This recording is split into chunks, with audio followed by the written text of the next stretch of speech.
confession time here. I gotta say, I always thought that princesses were all perfect and boring, but you guys are pretty cool. Like, you're just as messed up as the rest of us. Oh, yes. Nobody knows this, but I can barely see without my glasses. I do this, because I'm legally blind. O que quer dizer com isso? Então eu finalmente assisti Branca de Neve e as 7 Abominações do Inferno, ou se preferir, Branca de Neve e os 8 Anões, porque tirando os anões de computação gráfica tem mais um anão de verdade no filme. Aí estamos finalmente fechando o círculo da Branca de Neve, que eu usei bastante nesse canal, e me impulsionando para voltar a fazer conteúdo. A princípio, ou a priori, para soar metido a besta, eu não tinha nenhuma intenção de assistir esse filme. Mas aí teve um tremendo de um apagão aqui na minha região. Então fui até aqui o Tietê Plaza Shopping, de onde ainda dá para ver o Singapura e dá para ver se tem luz ou não. Nessa eu tive a ideia de ir no cinema e acabei assistindo o Capitão América e o Soldado Invernal, que de acordo com a moça era a última exibição. No dia seguinte já ia sair do cinema. Aliás, ele só exibiu uma vez naquele dia. E depois, mais tarde, quando o shopping já começou a fechar as lojas, eu vi que ainda não tinha voltado a luz lá no meu quarteirão. E a única coisa que estava passando era Branca de Neve em 3 cinemas. E eu fui assistir Branca de Neve. Recapitulando a saga da produção, que depois eu fui ver uns reviews e vi que parece todo mundo que esqueceu tudo que aconteceu antes da Raquel Zegler, daquela polêmica declaração dela. A ideia do filme era fazer outro Mulão da vez. Esse filme ele era para ser mais para jogos vorazes, eles iam eliminar todos os elementos mágicos que a gente gosta, como fizeram com a Mulan.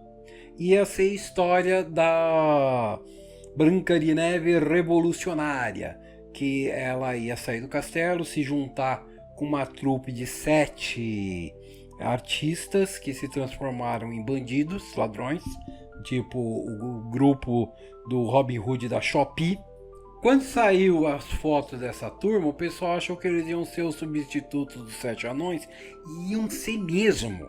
A ideia deles era fazer o filme sem os 7 anões e posar de esperto. Olha, nós reimaginamos a história, não somos geniais. Só que daí aconteceu as duas coisas. A Raquel Zegler fez aquelas declarações polêmicas que na verdade ela estava vendendo o filme, falando mal do filme original e elogiando os elementos do filme novo, e depois o Peter Dinklage apareceu reclamando. Vocês são progressistas colocando uma Branca de Neve latina, mas quando chegar na hora dos anões, os anões ainda são 7 caras que moram sozinhos, isolados da sociedade e vivem dentro de uma caverna. Aí eu não entendo como os produtores ficaram surpresos que as pessoas querem ver a refilmagem live action de um desenho animado que seja o mais similar possível ao desenho animado. E o filme estava seguindo mais a linha da Branca de Neve e o Caçador do que Branca de Neve e os 7 Anões. Pior, Branca de Neve e o Caçador pelo menos tem 7 anões. E a refilmagem da Disney de Branca de Neve e os 7 Anões só tinha um anão. Aí sei lá porque a Disney não quis contratar anões de verdade e quis fazer os desenhos mais bizarros e horríveis saindo do pesadelo, que a gente não sabe direito se é pra ser Hellraiser ou se é pra ser um negócio tipo Cronenberg. Aliás, assistindo o filme eu ficava me perguntando: por que diabos esse filme é mais feio que os filmes do Hellraiser? Por que diabos esses anões estão parecendo que querem ser o Chuck? Então o pessoal fez um monte de refilmagens de cenas clássicas do desenho animado que o pessoal queria ver e que não tinha no filme, e atocharam em cima tentando fazer os remendos mais toscos e porcos possíveis. E eu, como tenho um background de cineasta, estudei cinema durante 30 anos, minha vida inteira, eu tentei entrar na indústria do cinema e fracassei, mas aprendi como é feito e eu consigo perceber coisas, diferente da maioria do pessoal que está reclamando de eu não sei a parte que foi refilmada e a parte original. Pra mim é meio que gritante. Eu até falo, sério mesmo que vocês não conseguem? Bom, primeiro que as refilmagens, elas foram feitas no total descaso e na má vontade. Tem um pessoal que fala, poxa, mas tem uma cena que a Gal Gadot ela tá séria, e tem na outra cena que ela tá canastrona, exagerada. E eu olho pro pessoal, e vocês não percebem que as sequências que ela tá canastrona e exagerada parecem que foi filmada para ser especial de televisão? Tipo, tem umas sequências de musical que estão bem filmadas, elaboradas, e as outras sequências parecem aquelas gravação de especial da Broadway feito para televisão. E para mim a parte mais gritante é que os atores estão diferentes. Não sei o que aconteceu com a Gal Gadot, mas ela está emagrecida e abatida. Dá pra ver que nas sequências originais ela tá com um rosto fofinho, grande, corado, e nas refilmagens ela tá mais magra, com os olhos meio que fundos, e dá pra ver o osso da armação do rosto. Aliás, todo o corpo dela dá pra ver que tá mais emagrecido, fora o fato da mudança dos vestiários. E a Raquel Zegler, ela entrou numa onda de CrossFit, e pra mim é gritante de que o trapézio dela tá maior e mais musculoso nas refilmagens, fora coisas do tipo cabelo, maquiagem. Dá pra ver que ela tá fisicamente diferente, enquanto nas primeiras filmagens ela tá com um pescocinho fininho e delicadinho. E o mais importante de tudo, o primeiro filme tem uma tremenda produção com cuidado. Ele tem várias sequências externas usando luz natural com ajustes, enquanto todas as refilmagens são obviamente feitas no estúdio. O pessoal ainda tascou um filtro amarelo lá, aquele lá que eles usam quando eles estão falando do México, sei lá porque eles estavam, todo mundo deixou bem claro nas entrevistas e tudo mais durante essa produção, de que eles fizeram as regravações com raiva e na má vontade. Principalmente as entrevistas da Raquel Zegler e do diretor deixam isso bem claro. Aliás, até entendo o negócio que a Raquel estava reclamando, que ela queria aumentar o salário dela durante a greve dos escritores, e o pessoal ficou meio que raiva disso, só que ela fez o filme 2 vezes. A quantidade de regravações que eles fizeram praticamente um novo filme. E é basicamente ela, porque ela é a única personagem que fica contracenando com os anões e com os bichos, que não existiam na gravação original, que estava seguindo um negócio mais Mulan, queremos ser Branca de Neve e os Jogos Vorazes. Outra coisa é que eles deturparam o que o Peter Dinklage disse para empurrar que ele não queria que tivesse anões, porque eles não queriam trabalhar com anões, e um monte de gente engoliu isso. Aliás, achei muito esquisito que o Peter do Ei Nerd, ele mostrou a sequência que o Peter Dinklage reclama dos anões e colocou legenda. E logo em seguida, ele fala como se o Peter Dinklage tivesse falado que eu não quero que anões interpretem anões. E não foi o que ele disse, nunca ele disse. Eu achei isso muito estranho. Como que ele coloca o que o cara disse e logo em seguida ele interpreta errado? Esse negócio de narrativa é um negócio de mensagem subliminar tão efetivo que o cara coloca lá o negócio mostrando que tá errado e logo em seguida ele confirma a bobagem que reinterpretaram do que o homem falou. They're very proud to cast a Latino actress as Snow White, but you're still telling the story of Snow White, yeah. Seven Dwarfs. Sure. So, take a step back and look at what you're doing there. Yeah. I know. That makes no sense to me. You're progressive in one way, but you're still making that backward story of seven dwarves living in a cave. What the are you doing, man? Isso é uma coisa que realmente me incomoda. Faz anos que nós temos gente falando para Disney não fazer isso ou aquilo e eles ignoram. Nós temos autores, atores, partes de minorias em geral, vídeo, a grande multidão falando: olha, nós não gostamos que vocês troquem personagens brancos por minorias, isso não nos agrada, isso não nos representa, e mais um monte de coisa que a Disney vem ignorando e fazendo. Aí a Disney chega e fala: não vamos contratar pessoas com nanismo por causa do Peter Dinklage. E vocês acreditam? Eles ignoram todo mundo, mas o Peter Dinklage magicamente eles vão escutar por causa de uma coisa que ele falou num programa de rádio que foi mal interpretada, ainda por cima distorceram o que eles falaram. E vocês acreditam que eles estão fazendo porque o Peter Dinklage disse? Por favor, né? Bom, voltando à minha saga, eu entrei lá no cinema e tava aquela coisa mais bizarra possível. Aquele cara velho lá, sentado nas cadeiras de deficiente, com 2 copos, um monte de pipoca, bengala, e o pessoal fazendo anotação no celular. E o pessoal chegando e me vendo lá. Como eu peguei a sessão das 9, a maioria eram casais e só uma família que apareceu lá com uma menininha. E durante o filme eu tenho que dizer que teve uns 2 casais que caíram fora. Eu até pensei, será possível que eles estão indo no banheiro juntos? Mas eles não voltaram até o filme acabar.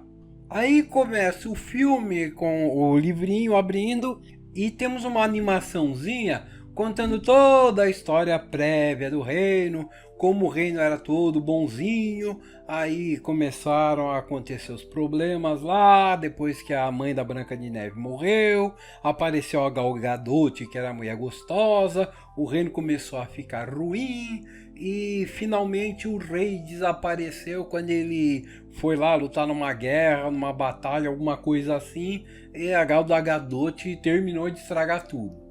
Aí nisso daí eu já falo, sei, aquela velha história que os caras querem me fazer um filme de empoderamento feminino e eles já me começam a história falando que quando uma mulher assumiu o poder, tudo foi a merda, né? Avisando agora tarde demais, eu vou dar tudo quanto é spoiler desse filme, como se alguém se importasse. Bom, a primeira coisa que eu noto no filme é que ele é feio. E eu tô vendo isso nos últimos filmes da Disney. Não sei porque todos eles estão feios. A Raquel Zegler tá feia do mesmo jeito que tava a atriz que fez a Ariel na Pequena Sereia. E novamente, ambas mulheres muito bonitas no mundo real e enfeiadas no filme. Eu até vi um vídeo de um sujeito falando que não, eles estão fazendo isso em desenhos animados, jogos de videogame e coisa e tal, de enfeiar as mulheres para impedir que elas sejam sexualizadas. Aí eu olho e falo, a Amy do Sonic é sexualizada, a Rainbow Dash do meu querido Pony é sexualizado. Você nunca ouviu falar da regra 34? Tudo é sexualizado. E outra coisa também é um negócio meio que racista dos americanos empurrarem que latinos são marrons agora. Eles começaram com essa de uns tempos pra cá. Eles colocaram um filtro no filme pra Raquel Zegler ficar marrom. Só que eles não avisaram ninguém pra tirar o filtro dos outros personagens. Então todo mundo nesse filme é marrom. Eu acho tão bizarro quando o brasileiro vem falar que não, que ela é latina, que ela é marrom. Como se todo latino fosse marrom, todo brasileiro fosse marrom. E principalmente Raquel Zegler, aquele nome lá, acho que é polonês, diz com o nome que ela parece mais europeia do que latina. Na verdade, ela é totalmente europeia, é uma mulher super branca. Bom, uma das coisas que eu gostei foi que eles mostram bastante gente no reino, soldados no castelo, que no original acho que só tem 4 personagens humanos, se eu não me engano. E eu achei até engraçado o pessoal aí nos outros canais falando de como foi uma escolha de estilo não aparecer gente no Branca de Neve original. E eu que conheço a história do Branca de Neve original, meio que fico rachando o bico, porque a verdade foi que naquela época não tinha desenhistas e muitos desenhistas não sabiam desenhar a figura humana, por isso eles tiveram dificuldade em desenhar mais gente. Na verdade, eles queriam que tivesse mais humanos, mais soldados e até mostrasse a cidadezinha. O problema é que só tinham uns 3 desenhistas de seres humanos e os coitados já estavam super atarefados, porque não tinha tantos desenhistas quanto o pessoal imagina. Então, depois de mostrar a população do reino infeliz, nós encontramos a Branca de Neve fazendo tarefas de empregada no castelo, lavando o chão, coisa e tal. Aí ela canta a clássica música da Disney do "Quero sair daqui, quero ter uma vida melhor", e ela encontra o par romântico, que dessa vez não é um príncipe, mas ele é um Zé Droguinha de apartamento, é um artista que se transformou em ladrão. Porque esse filme foi escrito por uma daquelas pessoas que viveu a vida inteira num condomínio de luxo e na cabeça deles, se eles estivessem passando por alguma necessidade, eles iam correr para o crime. Então esse é o argumento. Ele era um artista, porque o reino está em dificuldades, ele vira ladrão. Bom, ele está lá roubando umas batatas e ele é pego roubando as batatas e a Branca de Neve fala: você podia simplesmente pedir para a rainha. E aí, nesse momento, é estabelecido que, na cabeça da Branca de Neve, a rainha não é uma pessoa tão ruim assim, é uma pessoa razoável. Você pode perguntar para ela. E na resposta do Zé Droguinha de condomínio, ele acha que a Branca de Neve deve ser uma princesa super mimada, super cheia de confortos, e ele acha que a Branca de Neve, na verdade, é uma das serviçais do castelo. O Zé Droguinha fala que a Branca de Neve devia ser mais woke e ela vai falar com a rainha. E eles têm uma conversinha bem boba, onde a Branca de Neve mostra como ela é ativista de apartamento, falando que na época do meu pai estava vivo, a gente fazia tortas de maçã pro povo, a gente devia pegar tortas de maçã e entregar para todo mundo. Tá, ela não para pensar por que diabos o próprio povo não vai na floresta eles escolherem maçãs, né? Aí o Zé Droguinha aparece preso, ele é super grosseiro com a rainha e a rainha manda pendurarem ele pelado na porta do castelo para todo mundo ver. E a autoridade da rainha é tão boa que o pessoal não deixa ele pelado e deixa ele simplesmente amarradozinho lá no portão para Branca de Neve chegar e soltar ele com a maior facilidade. A Branca de Neve fica muito triste que a rainha condenou ele por ser ladrão, mas sinceramente, no mundo real ele seria imediatamente condenado e executado por ter sido insolente com a maior autoridade do reino. Então, como originalmente eles não queriam fazer uma adaptação do filme original, a rainha ia querer matar a Branca de Neve porque ela começa a ter ideias revolucionárias socialistas. Mas como foi obrigado a colocar as cenas do filme original, aqui é a primeira parte que a gente já vê introduzido as refilmagens, que é um negócio que foi simplesmente colado em cima e no descaso e terrível. Então temos o clássico que você conhece. A rainha fala com o espelho, descobre que a Branca de Neve é mais bonita, manda o caçador matar ela, numa cena super cringe. O caçador: não, eu não quero te matar. E aí, meu Deus do céu, o filme vira de cabeça para baixo. Ao invés de ser como no original, que a Branca de Neve está correndo com medo e coisas normais parecem assustadoras, a floresta se transforma na Floresta de Uma Noite Alucinante 2, onde todas as árvores são monstros. Aparece um ente, uma árvore viva monstro atacando ela. Ela é sugada ao que parece pro inferno. Aí ela cai num lago, sabe de onde. E quando ela sai do lago, ela tá numa clareira, onde aparecem os animais mágicos que são bonzinhos e gostam dela e levam ela até a cabana dos 7 anões. O tom do filme muda completamente, dá pra perceber que eles filmaram essas sequências mágicas com raiva da forma mais trash possível pra ficar ruim. E o pior é que, de acordo com as críticas, essas são as partes que o pessoal mais gosta. Tudo que o pessoal elogia é parte das refilmagens. Ninguém gosta da parte original. Todas as sequências originais o pessoal fala que são chatas e podiam passar assim. Mano, eles deviam ter simplesmente pego o desenho animado, refilmado o desenho animado e lançado. Eu não entendo. Como é possível que eles não sabem que a maioria das pessoas, quando escutam que vão fazer uma versão live action, eles ficam pensando como que tal cena do desenho animado vai ficar com atores reais.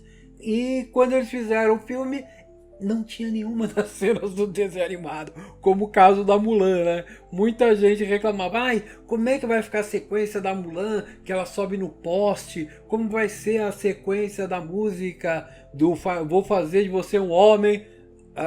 Foi assistir o filme, não tem a música Vou Fazer de Você um Homem, não tem o videoclipe, não tem a sequência. Desde o começo a Mulan já tem superpoderes, é mais machona que os machão que aparece pela frente. E como que o pessoal acha que o povo ia gostar de ver a adaptação de um desenho animado que não tem nada a ver com o desenho animado original? E falando em como seria a sequência do desenho animado, nós chegamos na sequência da música dos anões na Caverna Encantada. E meu Deus do céu, cara, a Caverna Encantada parece os quintos dos infernos. E os anões, os piores abominações horrendas e demoníacas possíveis. Não é possível que isso não foi feito de propósito. E eles têm aqueles superpoderes. Eles têm os poderes de encostar nas paredes e saber onde estão os minérios, porque os minérios brilham e fazem umas luzes. Naquele momento eu lembro da sequência do Shrek, que tá o soldado comprando o Pinóquio e fala, aqui é o boneco demoníaco. Eu falei, são as criaturas demoníacas. Pra mim isso grita tanto que esses anões foram feitos na má vontade. De acordo com os boatos, não era para existir os 7 anões, eram para ter aqueles 7 caras que apareceram na foto que escapou, que todo mundo, eu incluso, ficou falando que seriam as 7 criaturas mágicas diversas. Eles eram para não ter nada de mágica, esse filme não era para ter mágica nenhuma, o máximo de mágica era da Rainha Malvada e olha lá. A Branca de Neve ia se juntar com, acho que é Jonathan o nome dele, o Zé Droguinha do Alphaville, mais os 7 diversos, que na verdade eles eram uma trupe de circo que tiveram que ir pro crime porque eles ficaram pobres, e como isso daí foi escrito, uma pessoa sem valores morais, quando você ficar pobre você vira bandido. Então eles iam partir em uma busca pelo pai da Branca de Neve e iam descobrir que na verdade ele foi enganado e morto pela Rainha Malvada. E sinceramente, se eles tivessem pego esse filme, lançado logo de uma vez, sabe, tirado o band-aid da ferida e esquecido, ido pra frente, não teria tido todos os problemas que tiveram e talvez o filme ainda desse um dinheirinho, porque na época, não vamos esquecer que esse filme está sendo feito desde... Se tivessem lançado a primeira versão na época que estava programada, eles ainda teriam mais gente defendendo o filme e não teriam gastado dinheiro com as refilmagens. E mesmo que tivesse prejuízo, provavelmente não seria nem perto do prejuízo que eles acabaram tendo. Eles não teriam gastado tanto dinheiro e eu não tenho dúvida nenhuma que, por pior que fosse o filme, eles teriam tido mais bilheteria do que acabaram tendo. Bom, de qualquer modo, quem assistiu o filme disse que essa sequência que foi substituída pelos anões é a melhor parte do filme. Sinceramente, do ponto de vista cinematográfico, os anões, eles realmente ficaram um negócio lá colado que no final não tiveram grande influência e não fariam falta. O mestre explica que o reino vivia numa utopia e todo mundo ficou pobre porque a rainha decidiu roubar o dinheiro de todo mundo, com o papo de revolucionário de apartamento mais buscado possível. Eu não sei se isso daí era para ser levado a sério ou se eles estavam ridicularizando esse tipo de gente. A Branca de Neve não faz absolutamente nada na Casa dos Anões. Ela womansplaining o que eles têm que fazer, faz todo mundo limpar a casa e fazer as tarefas para ela, e aí, enquanto ela canta, e ainda fala que tá feliz da vida, que tá de volta à época que morava com os pais dela, quando era uma princesa rica, mimada, não fazia porra nenhuma. Tem uma sequência que a Branca de Neve é toda condescendente com os anões e boazinha com o Dunga, porque o Dunga não fala já que ele sofre bullying. Eu não sei se foi no Reinações de Narizinho que tem que, na verdade, o Dunga não falava porque todo mundo ficava mandando ele calar a boca. Ou se no Reinações de Narizinho ele não falava porque simplesmente não tinha o que falar. Era um negócio desses. Essa é toda a contribuição dos Sete Anões no filme. Narrativamente, nessas histórias, meio que não tem razão de ser. A Branca de Neve vai atrás do carinha lá, que é uma mistura do Flynn Rider de Enrolados com o Robin Hood, e que realmente não deu certo, para continuar a história original do jeito que estava falando. Eles acabam se encontrando com um monte de soldados, aí lembrei, acho que o nome dele é Jonathan mesmo. Aí o Jonathan, ele se sacrifica pela princesa levando uma flechada dos soldados que era para ela. E temos a reunião dos 14 personagens, né? Os 7 anões mágicos saídos do inferno e os 7 saltimbancos que viraram ladrões. E entre eles tem um anão. Por isso que no começo eu falei 8 anões, né? A interação da Branca de Neve lá com os saltimbancos fica super corrida e dá pra sentir que tá faltando uns 30 a 40 minutos de filme que eles colocaram a sequência dos anões em cima.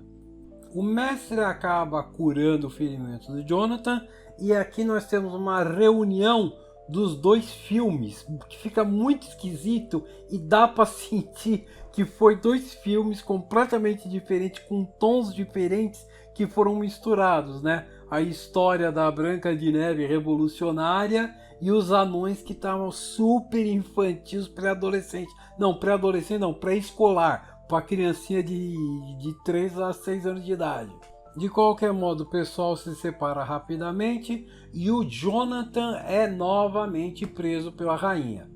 E aí que temos a sequência que a rainha decide se transformar em velha e entregar a maçã para a Branca de Neve, que não sei porque fica dando um discurso para os 7 anões que ela tem que ir com o Jonathan buscar o pai dela.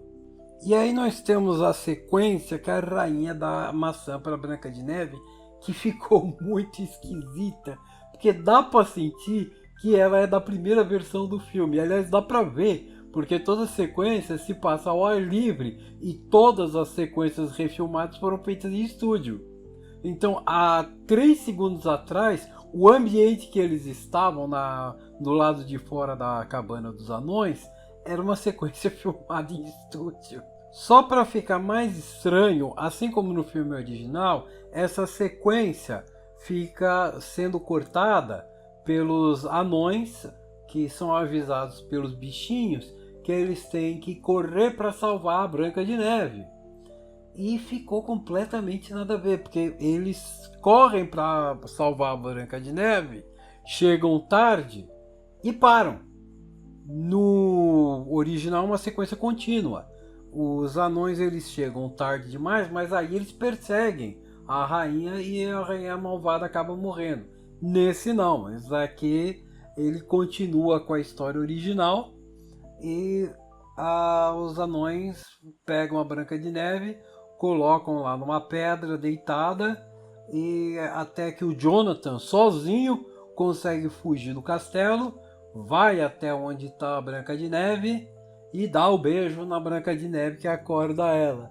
E na hora eu não acreditei, eu apontei e gritei: Estrupo! Estrupo! Não foi consensual, sou testemunha! Faz tanto tempo que eu não saio de casa que eu esqueci que eu estava no cinema. Quando acabou o filme, apagou a luz, eu vi lá, tinha um monte de gente olhando pra mim. Graças a Deus a maioria estava rachando o bico, então não foi tão ruim assim pra eles. A sequência estava tão furada que sinceramente eu perdi a compostura, né? Até esqueci de mencionar que antes de morrer, quando a Branca de Neve morde a maçã, a rainha confessa que foi ela que matou o pai dela, tirando toda a necessidade da investigação que ia ter. Uma das escritoras desse filme foi a Erin Cressida Wilson. Deixa eu ver aqui. Erin Cressida Wilson, isso mesmo. Ela fez A Garota do Trem e O Preço de uma Paixão. Então eu acredito que ia ter realmente uma historinha meio inteligentinha e legalzinha. Por outro lado, a outra escritora é a diretora e escritora da Barbie. Então eu fico olhando essa combinação bem distoante e aí eu penso, pode ser que o filme que eles fizeram originalmente seja até pior do que esse. Então no final, numa sequência completamente nonsense, a Branca de Neve chega lá no reino com uma roupa de chapeuzinho vermelho, uma capa vermelha. Aí ela vai andando pelas ruas e todo o povo fica olhando para ela, espantado, e começa a seguindo ela. E a gente fala, no começo da história, falou que o povo não via a Branca de Neve há muitos e muitos anos. E o Jonathan, a primeira vez que encontrou a Branca de Neve, achava que a princesa era uma rainha mimada. Nessa daí eu fico, cara, ou essa história cortaram muita coisa, ou essa história estava destinada a ser uma porcaria horrível, sem sentido. Aí todo mundo segue a Branca de Neve até a entrada do castelo, onde estão os soldados e a rainha, e eles ficam falando um papo lá que sinceramente não faz o menor sentido, e eu acredito que tem a ver lá com quase 1 hora de filme que foi substituída pelos anões brincando e dançando. Que novamente eu tenho que lembrar, é o que o pessoal queria ver desde o começo. Aí temos a parte que eu não tenho dúvida nenhuma que foi escrita pela diretora da Barbie, que a Branca de Neve vem com um típico papo de menininha alienada de apartamento, falando, olha, eu sou linda e maravilhosa porque eu lembro o nome dos soldados. Aí ela fica apontando, soldado, seu nome é esse, seu nome é aquele. Aquela menina, né? Eu sou melhor que todo mundo porque eu sei o nome do porteiro, do zelador e da moça da limpeza. Confessando que é até melhor do que eu não sei o nome de ninguém aqui no meu prédio. Eu sou um ermitão insociável que nem saio do meu apartamento. Eu não sei o nome dos meus vizinhos. E já faz alguns anos que eu moro aqui sozinho. Aí a Rainha Má faz lá uma magicazinha para aparecer uma adaga e entrega para Branca de Neve e fala, se você quer tanto reino assim, então me mata e pega. Aí a Branca de Neve é toda boazinha e nobre, aí ela chega pro soldado e fala, mata ela. Aí por causa do discurso do eu sou o seu nome, o soldado fala, não, eu gosto dela, ela sabe o meu nome, não vou mais matá-la. E aí eu olho e falo, peraí, mas num sentido lógico, o motivo pelo qual a rainha mandou o caçador matar a princesa e se disfarçou de bruxa para dar a maçã envenenada é que ela não quer que as pessoas saibam que ela mandou matar a princesa. Como é que agora ela manda matar na frente de todo mundo? Por que diabos mandou o caçador lá matar ela escondida de todo mundo e fez um negócio da maçã para envenenar ela com a maçã que nem estava envenenada direito? Porque simplesmente não mandou os soldados matarem ela lá dentro do castelo sem ninguém ver, ou então mandou os soldados lá pra cabana matar ela, não precisava fazer o negócio da maçã e coisa e tal.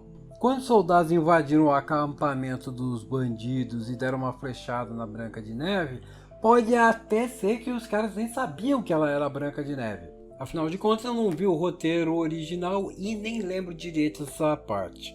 Mas toda essa sequência é super confusa. A rainha perde as estribeiras, ela pega a d'água, tenta matar a Branca de Neve, e o anão lá do grupo dos saltimbancos atira uma flecha na mão dela, salvando a Branca de Neve. Aí eu olho e falo, originalmente estavam falando que nesse filme a Branca de Neve não vai ser salva por um homem. Ela salva 3 vezes, incluindo o beijo não consensual. que aliás eu nunca contei como nada, porque eu era criancinha quando assisti esse filme pela primeira vez e até fiquei meio traumatizado que eles falam: a Branca de Neve morreu e foi colocada num caixão para o pessoal ficar admirando porque ela era muito bonita. Aí quando aparece o príncipe do nada, beija ela e leva para ela para um castelo feito de nuvem, eu achei que esse príncipe era algum representante do Arauto da Morte ou a morte em si, quando ele aparece quando a Branca de Neve tá lá só nos farrapos mexendo no poço e ele volta depois que ela tá morta para levar ela lá pro paraíso pro pós-vida. Quando eu assisti a primeira vez, eu tinha 6 anos de idade, eu tinha certeza que no final a Branca de Neve morria.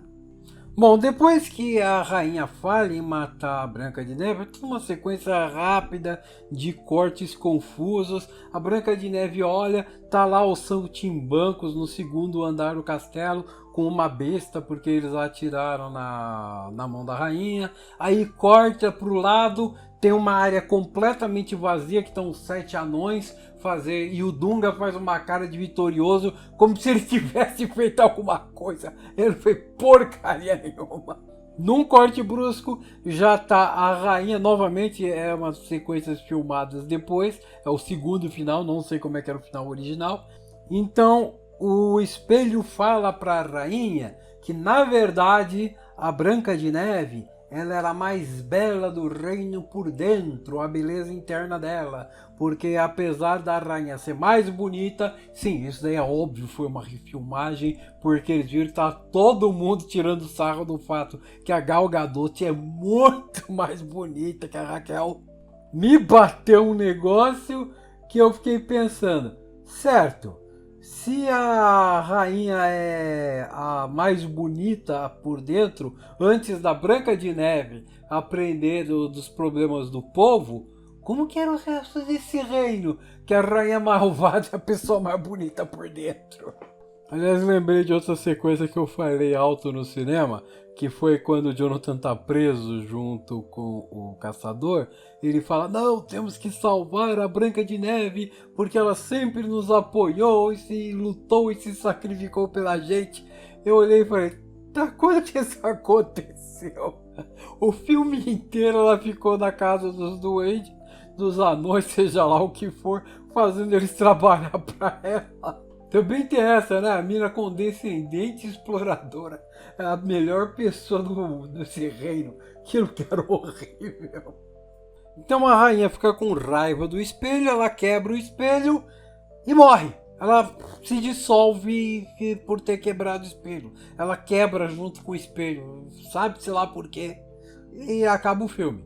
Aí corta para uma festa, onde tá todo mundo vestido de branco, acho que é ano novo, todo mundo dançando feliz, revela o grande plot twist final, que o Dunga era o narrador. A gente não vê um negócio desse desde a Fantástica Fábrica de Chocolate e o primeiro filme dos Smurfs, e acaba. Aliás, eu comentei que o Dunga é uma mistura do Alfred Newman, da revista Mad, a caricatura daquele desenho do Didi, com um troll do desenho dos Trolls. Uma coisa muito bizarra. Bom, eu disse que teria sido melhor para Disney ter lançado a primeira versão desse filme em 2022, mas para mim essa daqui tá ótima, porque eu gosto de filme trash e essa trecheira aqui eu classifico como tão ruim que é bom.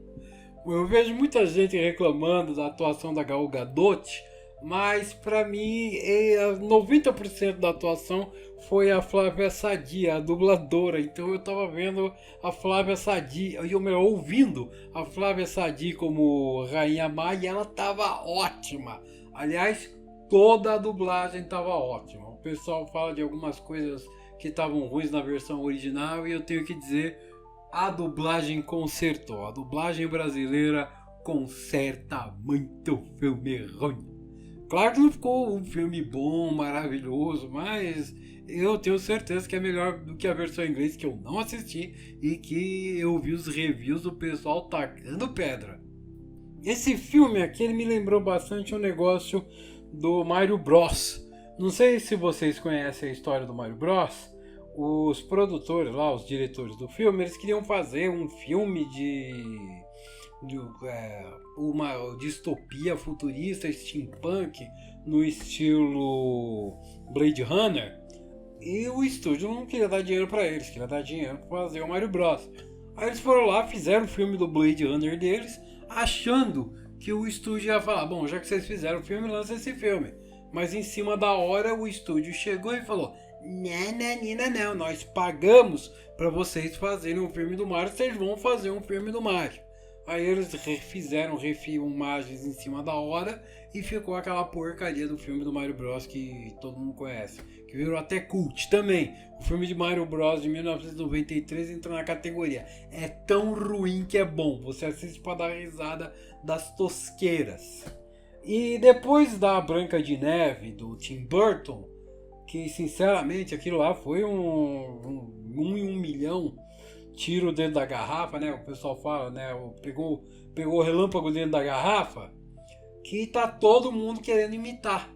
E nem o próprio Tim Burton conseguiu fazer de novo. Ele fez lá o primeiro o Alice no País das Maravilhas, que basicamente ele não é tão ruim assim, não destrói tanto o primeiro Alice no País das Maravilhas. Ele, na verdade, ele funciona como uma continuação do Alice no País das Maravilhas. Ele tem a atitude de não, as coisas aconteceram no desenho animado, mas não foi bem assim. E isso daí não foi tão ofensivo, não saiu tanto assim do negócio. Principalmente que no quesito tá fazendo uma sequência e já tem mais liberdade. Mas quando ele fez o Dumbo, não conseguiu fazer $1 bilhão, não conseguiu aquele monte de elogios e o pessoal fica tentando. É a mesma coisa esse negócio, você pegar a Branca de Neve, sei lá o que tem na cabeça da pessoa, pá, vou pegar a Branca de Neve da Disney e vou fazer o que eu quiser, não vai ter nada a ver com o desenho animado original. E aí quando a turma de cima descobre que, peraí, como assim não é igual ao original? Porque esse tipo de coisa é do descontrole entre estúdio e produção. Porque o estúdio chega lá e fala, refilma Branca de Neve. Eles esperam que o pessoal vai fazer quadro a quadro o mais idêntico possível ao desenho original e vai pegar os fãs com nostalgia.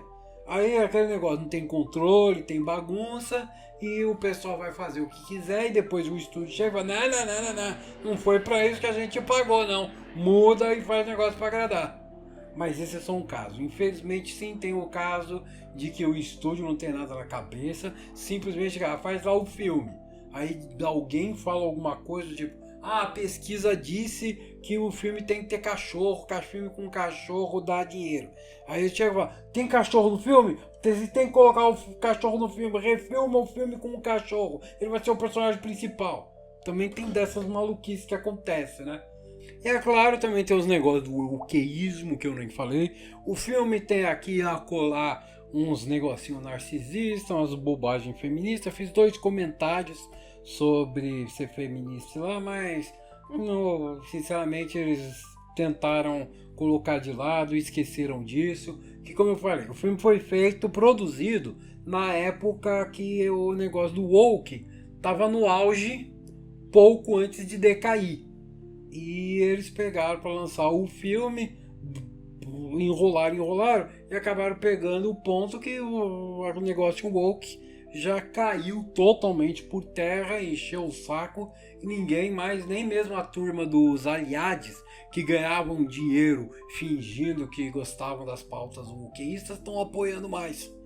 E pior, o pessoal que apoia de verdade as pautas wokeístas, eles já tinham caído fora faz tempo, falando, vocês estão fazendo mais desserviço para essas causas do que ajudando com essas atitudes fascistas e com o negócio do cancelamento. Aliás, eu tenho que fazer um vídeo falando sobre os aliados e como no final eles foram mal para todas as chamadas pautas wokeístas, as pautas da lacração.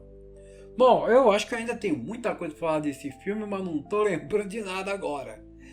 Eu terminaria falando classe dispensada e colocaria aquele meu áudio antigo, mas infelizmente eu perdi junto com o meu HD, aliás 2 HDs que eu perdi e fiquei sem vontade de trabalhar, deu um monte de problema e tô mais quanto? 6 meses sem fazer vídeo, 1 ano? Ah, muito triste. Bom, é isso daí, já ocupei bastante o tempo de seja lá quem escutou isso. Tchau!